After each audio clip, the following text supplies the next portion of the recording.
নমস্কার, কেমন আছো সবাই? আশা করি সকলে খুব ভালো আছো, সুস্থ আছো, আর আমিও ভালো আছি। ঘরকন্না লাইফের নতুন একটি কুকিং লাঞ্চ ব্লগে তোমাদের সবাইকে স্বাগত। আজকে চলে এসেছে একটা নতুন রেসিপি নিয়ে। তো চলো রেসিপিটা শুরু করা যায়।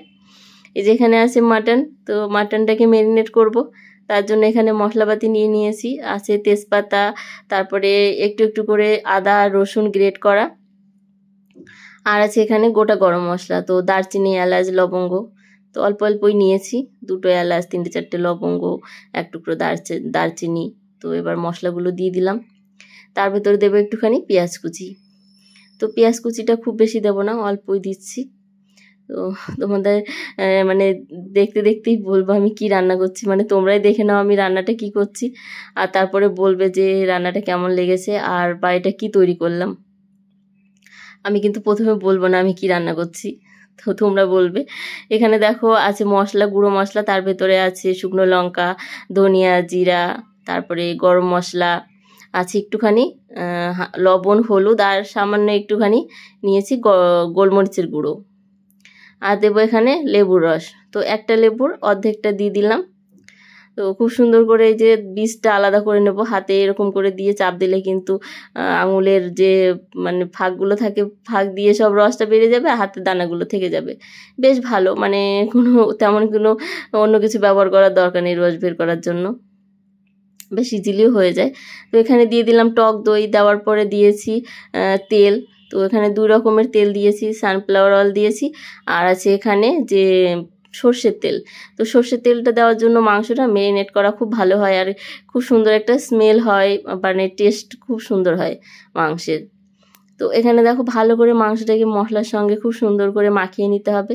এই কাজটা না একটুখানি 3-4 মিনিট ধরে মাংসটাকে খুব সুন্দর করে মাখলে না ম্যারিনেট করাটা খুব ভালো হয়। তো মেখে রেখে দিলাম সাইডে।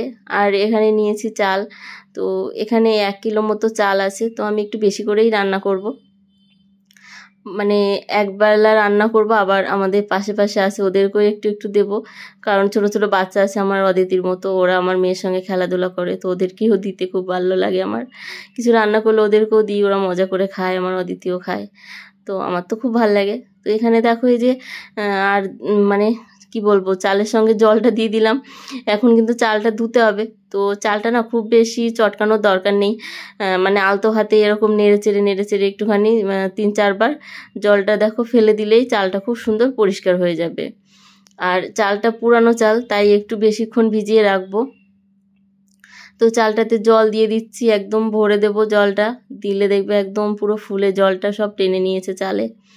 তো চালটা খুব ভালো ভিজলে না খুব ভালো হয়, মানে ভাতটা খুব সুন্দর সফট হয়, আবার ঝুরঝুরেও হয়। এখানে একটু গরম জল নিয়েছি, গরম জলের ভেতরে কেশর দিয়ে দিলাম। তো এই কেশরটা দিয়ে তারপরে দেবো একটুখানি বিরিয়ানি এসেন্স, দিয়ে তারপরে দিচ্ছি একটু সামান্য হলুদ। তো এখানে দুধের মধ্যেও গোলানো যায়, তো আমি এখানে দুধটা ব্যবহার করলাম না, তো গরম জল দিয়েছি, এ তো কোনো অসুবিধে নেই, এ তো বেশ ভালোই লাগবে খেতে। তো কেওড়া জল বা রোজ ওয়াটার আমি এখানে ব্যবহার করছি না, আমার মেয়ে পছন্দ করে না অত, গন্ধ ভালো লাগে না ওর, তো তার জন্য ওর জন্য সিম্পলভাবেই আমি রান্নাটা করব। এখানে দেখো নিয়েছি এই যে জল দিয়ে, এই মাটির পাত্রটাতেই আমি আজকে রান্না করব। তো মাটির পাত্রের ভেতরে জলটা গরম হয়ে গেছে, তাই গোটা গরম মশলা, তেজপাতা, একটু হলুদ, একটু তেল দিয়ে দিয়েছি। আর এখানে চালটা খুব সুন্দর নরম হয়ে গেছে, বেশিক্ষণ ভেজাতে লাগেনি, কিন্তু 15-20 মিনিট আমি রেখেছিলাম, তো তার মধ্যেই খুব সুন্দর হয়ে গেছে। আর এখানে জলটা গরম হয়ে গেছে খুব ভালো করে, এটা কিন্তু জলটা উতরাচ্ছে না, বোঝা যাচ্ছে না, কিন্তু জলটা খুব সুন্দর গরম হয়েছে অনেকক্ষণ ধরে। যখন আমি চালটা ধুয়ে রেখেছি তখনই জলটাও বসিয়ে দিয়েছিলাম। আর এখানে এই যে ব্রেস্তা করার জন্য তেলের ভেতরে পেঁয়াজগুলো দিয়ে দিচ্ছি, পেঁয়াজটা একটু সরু সরু করে কেটেছি, যাতে মানে ব্রেস্তাটা বেশ ভালো লাগে দেখতে। আর এই যে এখানে চালটা দিয়ে ভাতটাকে একটু মানে নিচে যাতে লেগে না যায় একটু নাড়িয়ে দেব। আর এখানে এই যে পেঁয়াজটা খুব সুন্দর করে ভেজে নেব, একটু নাড়াতে হবে বারবার, না হলে নিচে আবার পুড়ে যেতে পারে। তো ভাতের ভেতর স্বাদ অনুযায়ী লবণ দিয়ে দেবো, লবণটা একটু বেশিই লাগবে, তো লবণ দিয়ে দিলাম। আর এখানে দেখো পেঁয়াজটা আমার সুন্দর ভাজা হয়ে গেছে। তো এরকম করে না মানে পেঁয়াজ ভাজা দিলে খুব ভালো হয় খেতে। তো পেঁয়াজটা নামিয়ে এই যে ঠান্ডা করতে দিলাম। আর এই যে এখানে দিয়েছি ওই তেলের ভেতরেই আলু, তো গোটা গোটা মানে একটু বড় বড় করে মোটা মোটা করে কেটেছি আলুগুলো। দিয়ে দিলাম হলুদ দিয়ে এবার নেড়ে চেড়ে আলুটাকে একটু ভেজে নেব লাল লাল করে। যে দেখো দেখে বুঝতে পারছো আলুটা কত সুন্দর গোল্ডেন হয়ে গেছে কালারটা, খুব ভালো লাগে দেখতে কিন্তু এরকম আলু ভাজা। তো আলুগুলো তুলে নিচ্ছি, হয়ে গেছে। এবার ওই তেলের ভেতরে আর একটু তেল দিয়ে দিয়েছিলাম, দিয়ে দিলাম এখানে মৌরি ফোড়ন। তো মৌরি দিলে খুব সুন্দর টেস্টি হয়, মৌরি ফোড়ন দিলাম। মৌরির সঙ্গে দিয়েছি একটা দারচিনি আর একটা স্টার আনিস, দিয়ে ভালো করে একটুখানি নেড়ে চেড়ে তারপরে দিয়েছি পেঁয়াজ। তো দিয়ে ভালো করে এবার পেঁয়াজ দিয়ে ভেজে নেব। এই যে দেখো সুন্দর কালার চলে এসছে পেঁয়াজের। এবার দিয়ে দিলাম টমেটো। তো টমেটোটা দিয়েও একটু নেড়ে চেড়ে ভেজে নিতে হবে। যখন টমেটোটা গলে যাবে তারপরে কিন্তু অন্য মশলা দিতে হবে। আর এখানে যে মাংসটা ম্যারিনেট করে রেখেছিলাম সেই মাংসটাকে কুকারে দিয়ে দেবো, যাতে খুব ভালো সেদ্ধ হয়, কারণ কড়াইতে রান্না করতে অনেক লেট হবে।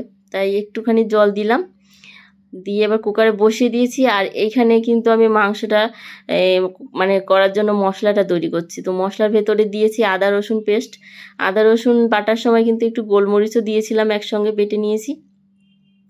এখানে এবার যে গুঁড়ো মশলাগুলো আছে, গুঁড়ো মশলার ভেতরে আছে ধনিয়া, জিরা, শুকনো লঙ্কা, গরম মশলা, একটু বিরিয়ানি মশলা সব দিয়ে ভালো করে, আর দেবো 4-5টা কাঁচা লঙ্কা, আর দিচ্ছি সামান্য একটু জল। তো মিক্সির বাটিটা ধুয়েই একটু জল দিয়ে দিলাম, দিয়ে এবার সামান্য আরেকটু জল দিয়েছি, দিয়ে বেশ ভালো করে, কারণ গুঁড়ো মশলা না অনেক সময় নিচে লেগে যায়, পোড়া লাগে, তো তার জন্য। আর এখানে দিচ্ছি মশলার ভেতরে 1 চামচ মতো ঘি, দিয়ে ভালো করে এবার কষিয়ে নেব। আর একটু ধনেপাতা পুদিনা পাতা কেটে রেখেছি। মশলাটার সঙ্গে এবার মাংসটাকে মানে করে দিলাম, মিশিয়ে দিলাম। মিশিয়ে না আর একটা সিটি দেবো কুকারে, যাতে মাংসটা খুব সুন্দর নরম সফট হয়। তো কুকারে একটা সিটি দেওয়ার পরে এই যে দেখো এখন ধনেপাতা কিছুটা আর পুদিনা পাতা দিয়ে দিলাম, দেবো সামান্য একটুখানি বিরিয়ানি মশলা, দিয়ে ভালো করে একটুখানি ফুটিয়ে নেব, মানে একটু জাল করে নেব, ঝোলটা একটুখানি কমে যাবে। তো ততক্ষণ একটু জাল করব, 3-4 মিনিট একটু জাল করে নিলেই হবে। তো মাংসটা দেখে বুঝতেই পারছো কতটা সুন্দর হয়েছে দেখতে। আর এই যে এখানে মাটির পাত্রটার থেকে ভাতটা আমি ঢেলে নিয়েছি, তো জল ঝরিয়ে একটা বড় পাত্রে রেখে দিয়েছিলাম।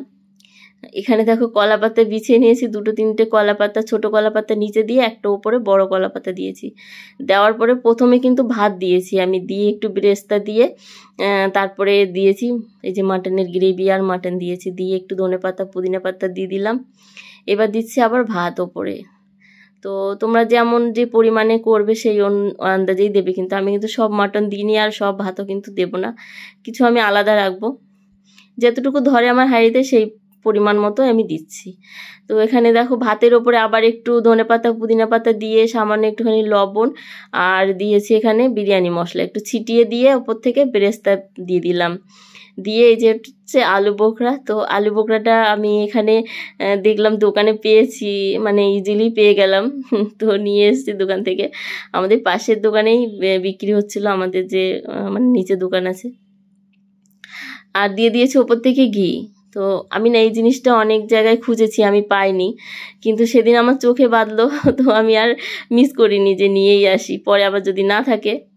আর নামও জানি না আমি তামিলে কি বলে, মানে দেখে চিনেছি আমি ফলটাকে, এরকম অবস্থা আমার।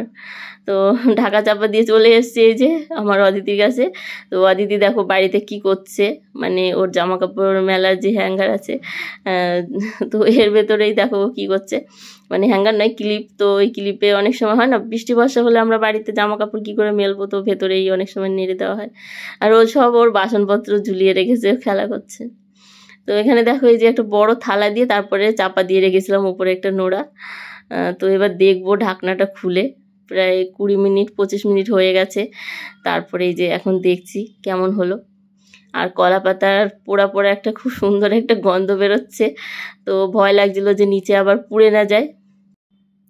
এই প্রথমবার আমি এভাবে রান্নাটা করলাম, আমার কিন্তু খুবই ভালো লেগেছে। আর আমার মানে কি বলবো, এত আনন্দ হচ্ছিল। অনেক সময় হয় না যে কেউ কোনো জিনিস তৈরি করতে গেলে যদি পারফেক্ট না হয়, ভালো না হয়, তাহলে মনটা খারাপ লাগে। কিন্তু আজকে আমি যেটা মনে মনে ভেবেছি যে এইভাবে তৈরি করব, তো সেইভাবে আজকে তৈরিটা করলাম। তো অনেক সময় হয় না এভাবে রান্না করতে গেলে নিচে পুড়ে যায়, খুব মনটা খারাপ লাগে পুড়ে গেলে। তো যাই হোক, সেই জিনিসটা আর হবে না। তো তোমরা দেখে বুঝতেই পারছো আমি আজকে কি রান্না করেছি। অবশ্যই কিন্তু কমেন্ট করে জানাবে কেমন লাগলো আজকের রেসিপিটা। আর যদি ভালো লাগে অবশ্যই একটা লাইক করে দিও। যারা যারা আমার ব্লগ দেখো তাদেরকে অসংখ্য অসংখ্য ধন্যবাদ। যারা নতুন আছো অবশ্যই চ্যানেলটা সাবস্ক্রাইব করে বেল বাটন ক্লিক করে অল অন করে রেখো, যাতে আমি এরকম ভিডিও ছাড়লে তোমাদের ফোনে নোটিফিকেশন পৌঁছে যায়, তো তোমরা ইজিলি দেখতে পাবে।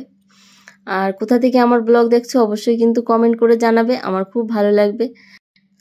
প্লেটে প্লেটে সাজানো হয়ে গেছে, এবার পরিবেশনের পালা। তো দেখো প্লেটে সাজিয়ে নিয়েছি, একটু পেঁয়াজ আর টমেটো দিয়েছি, আর উপরে একটা পুদিনা পাতা, ব্যাস হয়ে গেছে। আর এর সঙ্গে যার যেমন পছন্দ হয় গ্রেভি করেও খেতে পারে, চিকেন চাপ হয় সেটাও বানানো যেতে পারে। তো এর সঙ্গে কিন্তু খুবই ভালো লাগবে খেতে। আর একটু রায়তা হলেও মন্দ হতো না, কিন্তু রায়তা এখন খাবে না বলছে। তো ফ্রিজ থেকে ঠান্ডা দই বের করেছিলাম, কিন্তু ঠান্ডা খাবে না, তাই এইভাবে আজকে খাওয়া দাওয়া করব। আর এখানে হয়েছে কি, খেতে দিয়ে আমি জিজ্ঞাসা করছি যে কেমন হয়েছে, তো অদিতির কাকা বলছে তুমি আগে থেকেই কেন জিজ্ঞাসা করছো, আমরা আগে খেয়ে নিই তারপরে তো রেজাল্ট দেবো যে কেমন হলো। তো দাদা তো ফার্স্টেই বলে দিয়েছে খুব ভালো হয়েছে, কিন্তু ও হেসেই যাচ্ছে। তো এই যে এখানে দেখো লাস্টে নিয়ে নিয়েছি আমি আর আমার অদিতি আমার সঙ্গেই খাবে। তো ভাবলাম পাতাটা কেন মিস করি, তো হাঁড়ির থেকে পাতাটা তুলে নিয়েছি। আর এই নিচের ভাতগুলো না খেতে অসাধারণ হয়েছে, আর নিচেটা খুব সুন্দর লাল লাল হয়েছে ভাতগুলো। নিচে অনেক সময় হয় না খুদের ভাত রান্না করলে নিচে সেই একটু লেগে লেগে থাকে, বেশ ভালো লাগে খেতে, একদম মুচমুচে। তো সেরকম টাইপের হয়েছে নিচে একটুখানি ভাত, কলা পাতার সঙ্গে ভাজা হয়েছে, খুব ভালো লাগছে খেতে। তো চলো আজ তবে আসি, দেখা হবে একটা নতুন ব্লগে অন্য কোনো রেসিপিতে। সবাই ভালো থেকো, সুস্থ থেকো, টাটা।